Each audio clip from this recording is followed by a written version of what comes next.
আসসালামু আলাইকুম। আমার বলার কোনো ভাষা নেই,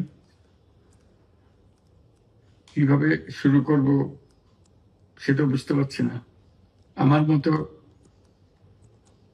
সারা দেশের লোক আজকে হতবাক। এরকম একটা কাণ্ড হতে পারে আমরা কেউ কল্পনা করিনি, কারো ধারণার মধ্যে ছিল না। কিন্তু এই অবিশ্বাস্য জিনিস আমাদেরকে হঠাৎ করে গ্রহণ করতে হয়েছে। মাইলস্টোন স্কুল অ্যান্ড কলেজের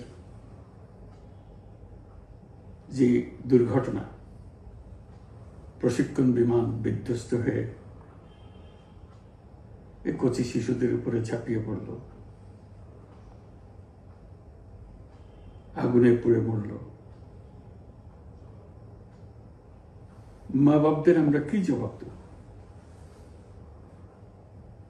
কি বলবো তাদেরকে?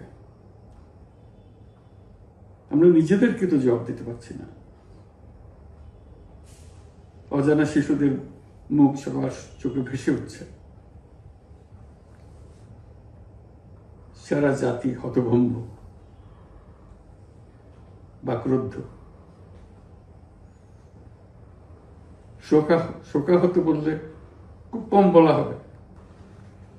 এই দুর্ঘটনার রেশ এখনো কাটেনি। এখনো লাশ আসছে হাসপাতালে,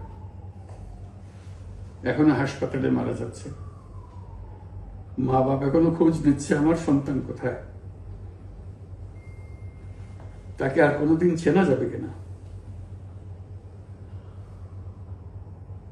যাদের লাশ দেখছি তার মধ্যে আমার সন্তান আছে কিনা পৃথক করার তো কোনো উপায় নেই। এরা আমাদের সবারই সন্তান, হঠাৎ করে চিরদিনের জন্য চলে গেল। আমরা অবশ্যই তদন্ত করব, তদন্তটা তারা ফিরে আসবে না। আমরা চিকিৎসার ব্যবস্থা করছি, সবাই ঝাঁপিয়ে পড়েছে। সকল হাসপাতাল, সকল মানুষ ছুটে আসছে। আমরা সবার কাছে অনুরোধ করছি, হাসপাতালে ভিড় করবেন না, কারণ যারা আহত তাদের জন্য এটা ভালো না। তারা তাদের শরীরে রোগ প্রতিরোধের শক্তি নেই। আমরা ভিড়ে থাকলে আমাদের শরীর থেকে কি রোগ তাদের মধ্যে ছড়িয়ে পড়বে তা বলা মুশকিল। কাজে দূরে থেকে দোয়া করেন সবাই। আমরা বাবা মা আত্মীয় স্বজন সবার কাছে আমাদের সহানুভূতি জানাচ্ছি। বাংলাদেশের যত সন্তান আছে সবাই আপনাদের সন্তান। আমরা নিজেদের মনকে সান্ত্বনা দেওয়ার চেষ্টা করুন। আমরা সবাই নিজেদের মনে সান্ত্বনা দিচ্ছি, কিন্তু আপনাদের সান্ত্বনা বিরাট ব্যাপার। আমরা সবাই আপনাদের সঙ্গে আছি, জাতির সমস্ত লোক আপনাদের সঙ্গে আছে। আমরা তাদের জন্য শোক দিবস ঘোষণা করেছি।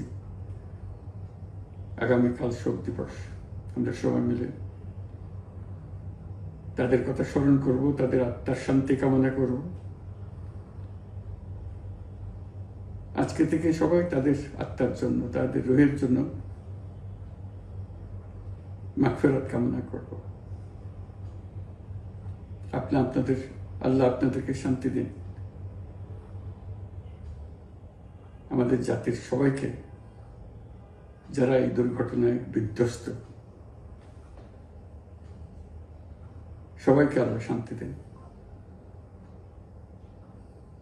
তাদের জন্য দেশবাসী সবাই আমরা দোয়া করছি। আল্লাহ এই শিশুদের জান্নাতবাসী করুন।